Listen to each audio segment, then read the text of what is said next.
the biggest thing that I learned from that is everyone is just so different in what they expect when they're coming into a role. And so when you have a well-established team and they're not all the same, right? But you know that how they work and their style, it's very, very important that when you do have someone new coming in, that you figure out what their style is. And there has to be that time where you really have to figure out what makes them tick, what type of training they want. Hello, everyone, and welcome to the Brighter Together podcast. My guest today is Pearl Moses. Pearl is the Director of School Counseling at Pembroke Pines Academy Village Charter High School, and that's in Pembroke Pines, Florida. Pearl, welcome to the podcast today. Thank you so much. Thank you for having me.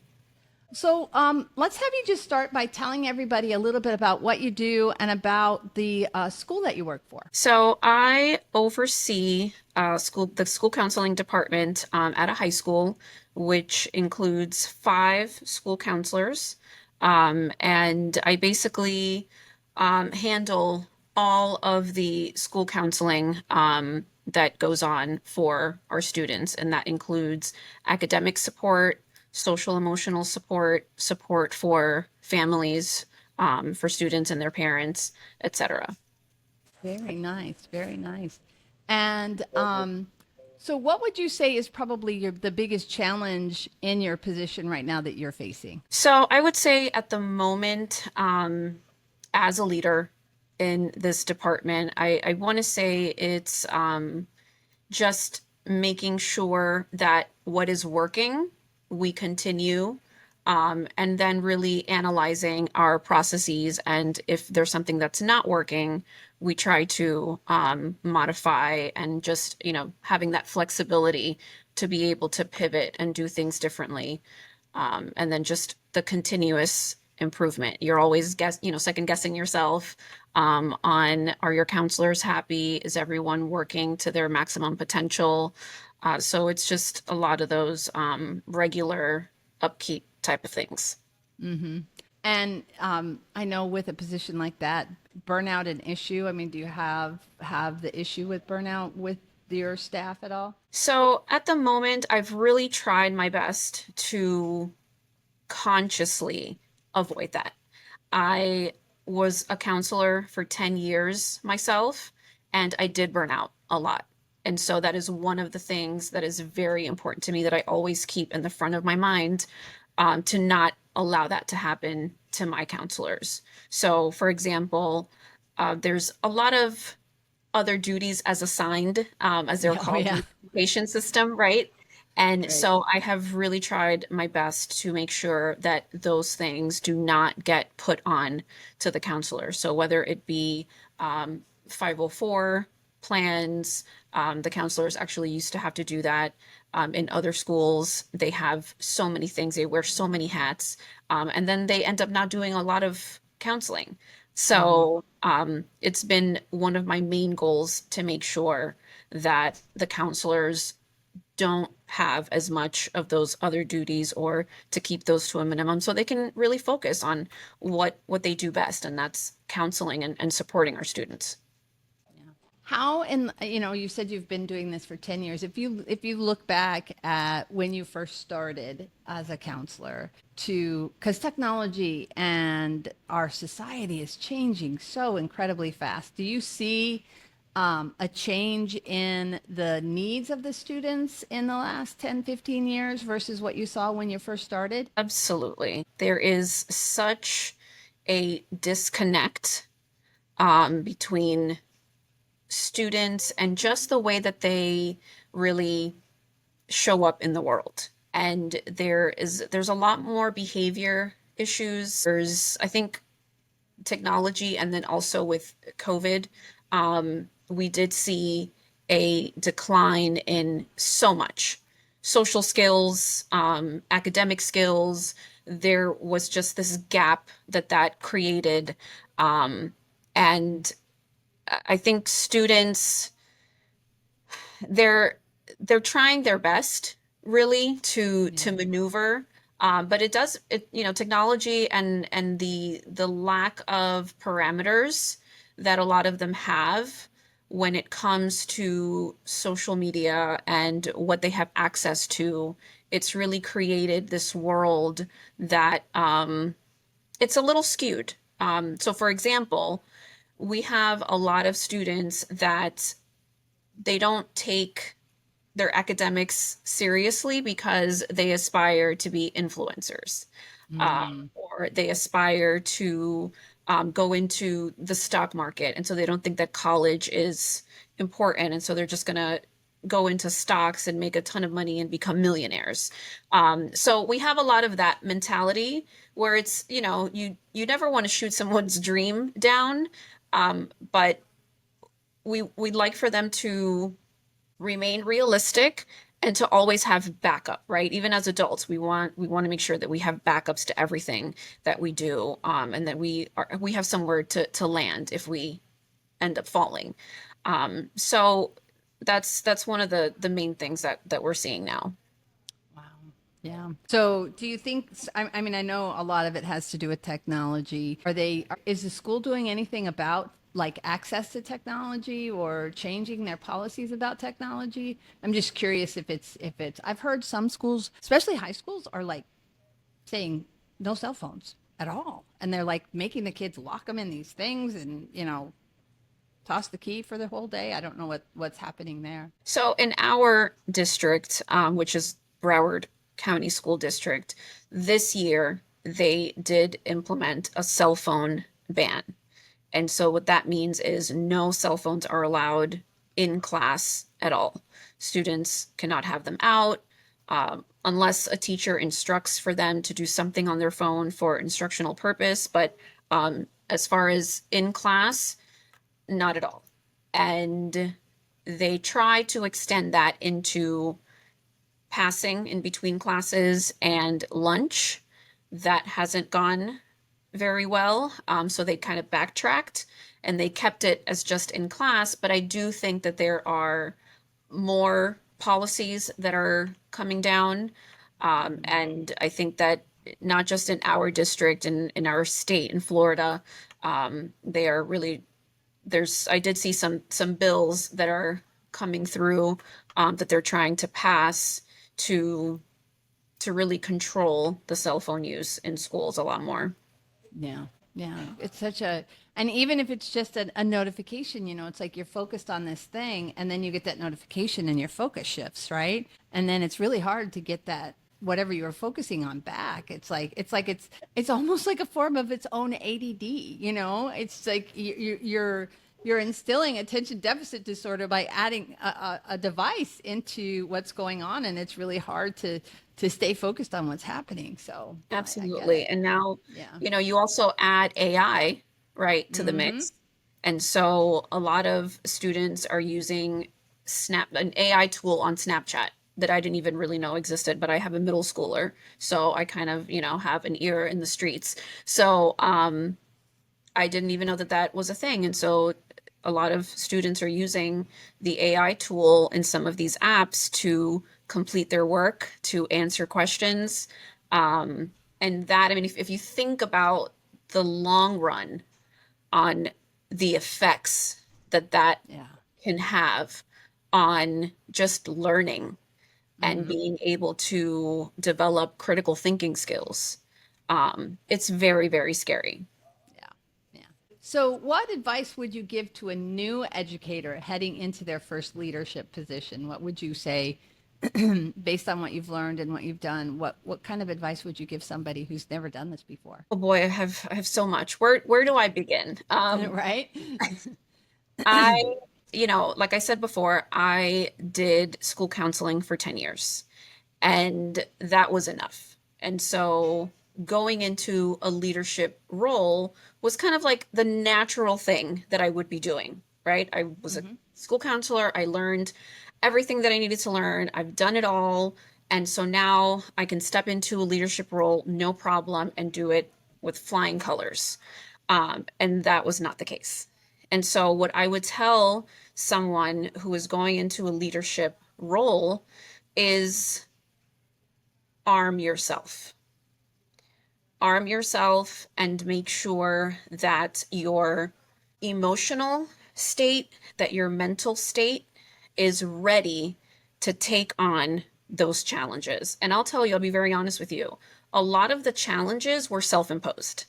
I was harder Mm-hmm. on myself than anyone was, my principal, my AP. I brought on all of that insecurity and lack of confidence and doubt onto myself.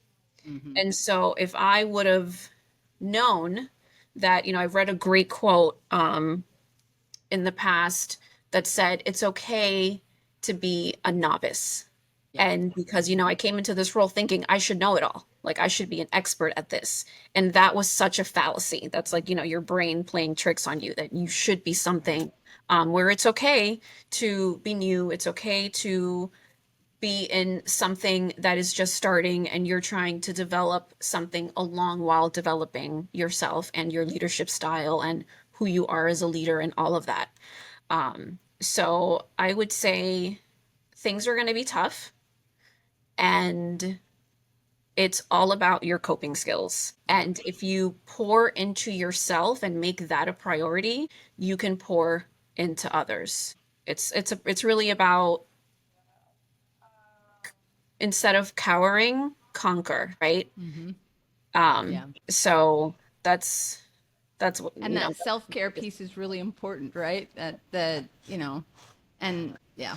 Yeah. When you can acknowledge where your difficulties are. I think that's part of it too. Just going, I don't know everything, but I'm gonna get it figured out. I'm gonna do my best and keep moving forward. Another step, one more step, one more step, absolutely, one more step. absolutely. And when I tell you the amount of confidence that comes from facing a challenge and coming out on the other side and saying, "Whew, that wasn't that bad." And Right. I did it and Right. I succeeded at it. There Mm-hmm. is nothing like that amount of confidence. And so as you build and build, I mean, by year 3, 4, I was a completely different person. And so the growth that came with that was worth all of the turmoil that I went Mm-hmm. through.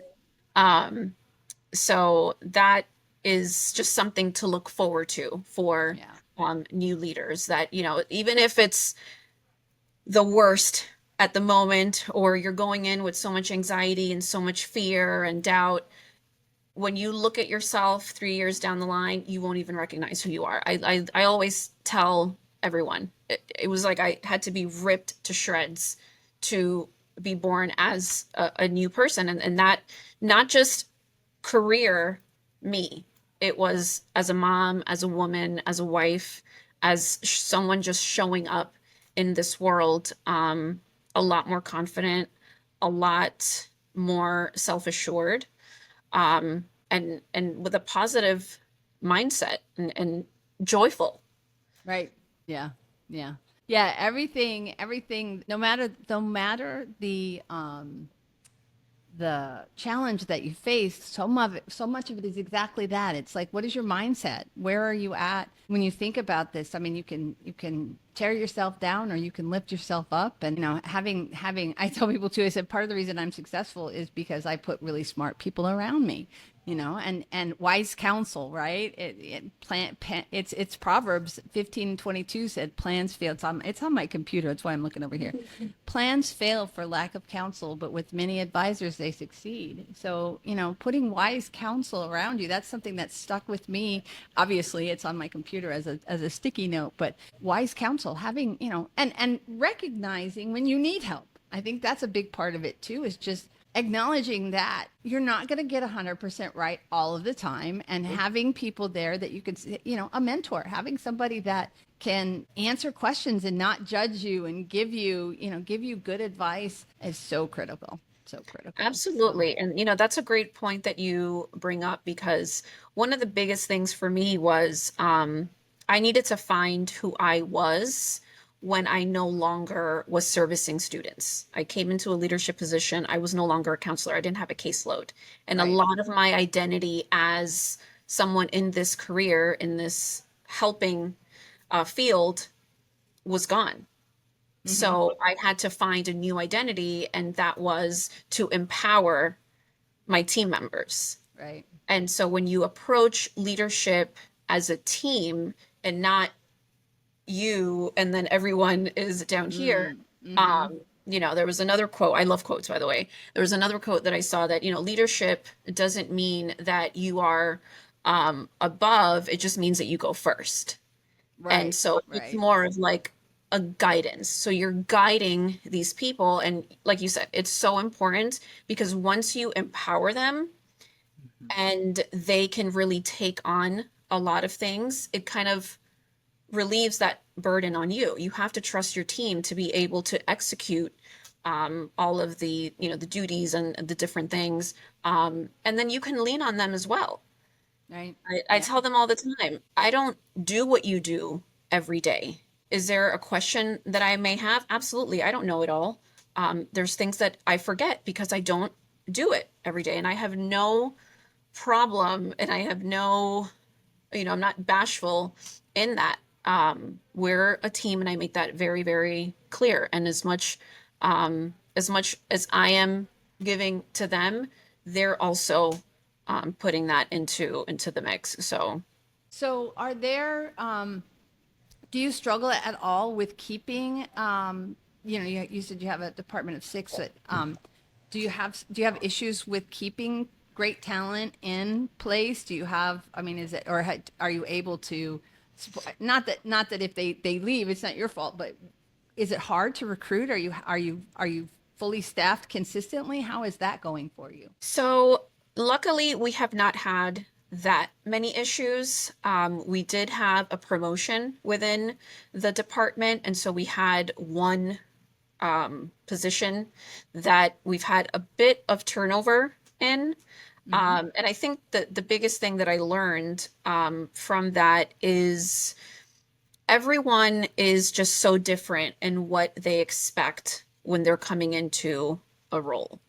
And so when you have a well-established team and you know they're not all the same, right? But you know Mm-hmm. that how they work and their style, it's very, very important that when you do have someone new coming in, that you figure out what their style is and what no matter how experienced you think they may be, or coming into a new school, a new setting is new in and of itself. Right, So right. you have That to. learning curve, right? Exactly, exactly. So there has to be that time where you really have to figure out what makes them tick, what type of training they want. I'm not a micromanager. And then some people like micromanagement, right? So you just have to kind of, they like big time structure. Mm-hmm. And so that is something that I would say is very important to keep in mind when you have someone new coming in to who they are as a worker and Mm-hmm. what do they need from you as their leader.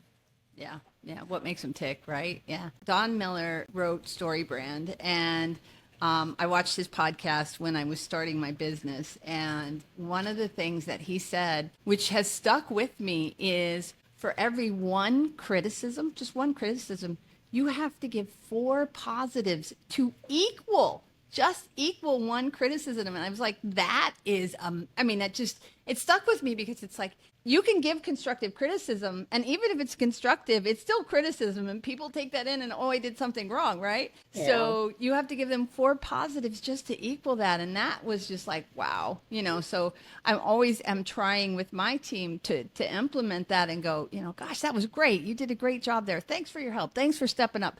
And, it just, people need that, and in different ways. Exactly. Like how does that person accept criticism, and how do they accept praise? You may think you're praising somebody and it's not praise to them because they don't even accept that. So Right. it's interesting dynamic there. So Absolutely. yeah. So I've one other question that I always ask everybody, and it is, if you could miraculously solve one challenge in your school, what would you want to solve? Wow. That's a great question. and it's so thought provoking because it's not something that you really think about, but it's important. I I think that I would tackle students being more likely to visit their counselor just on their own, for whatever issue that they're having. I think that especially is an issue for our younger students, our ninth graders coming in. Um, I don't think they've grasped that their counselor is really there for everything, not just a schedule change. So I think that I would tackle the engagement, between student and counselor a lot more, and just I think help students understand, the support that they can really receive from their school counselor. Great. That trust, right? Helping them to understand that they can trust this person. That person's there for them, right? Exactly. All right. Well, Pearl, thank you so much for your time. This has been a great conversation. Where would people go if they want to learn a little bit more about you or about the school that you work for at Pembroke Pines? They can go and Google our website. It's the City of Pembroke Pines Charter Schools. We have several campuses across many levels, and I am at the Academic Village, but we have elementary schools, we have middle schools. So City of Pembroke Pines Charter Schools, would be our website. Well, Pearl, thank you for your time so much once again. And it's been a great conversation. I appreciate you joining us today on Brighter Together. Thank you so much. Thank you for having me.